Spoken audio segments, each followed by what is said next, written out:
Record స్థాయి సందర్శకుల వీసాలతో సహా మొత్తం 10 లక్షలకు పైగా వలసేతర వీసాలను భారతీయులకు వరుసగా 2 ఏడాది జారీ చేసినట్లు భారత్లోని అమెరికా ఎంబసీ ఒక ప్రకటనలో తెలిపింది. ఇక చదువుల కోసం తమ విద్యార్థులను అమెరికాకు పంపిన దేశాల వరుసలో భారత్ టాప్లో నిలిచిందని తెలిపింది. ఈ ఏడాది 3,31,000 మందిని మన దేశం పంపినట్లు పేర్కొంది. 2009 తర్వాత ఈ స్థాయిలో వేరే దేశం నుంచి అమెరికాకు చదువుల కోసం రావడం ఇదే తొలిసారి.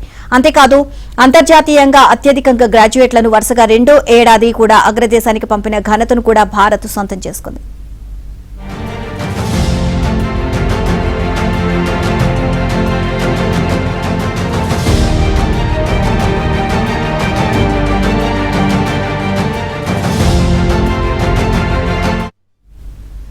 ఇప్పుడు అక్కడ 2 లక్షల మంది 19% గ్రాడ్యుయేట్లు మన దేశం నుంచి ఉన్నారు. విద్య తర్వాత పర్యాటకం, వ్యాపార అవసరాల కోసం అమెరికాను భారతీయులు సందర్శిస్తున్నారని ఈ సంస్థ తెలిపింది.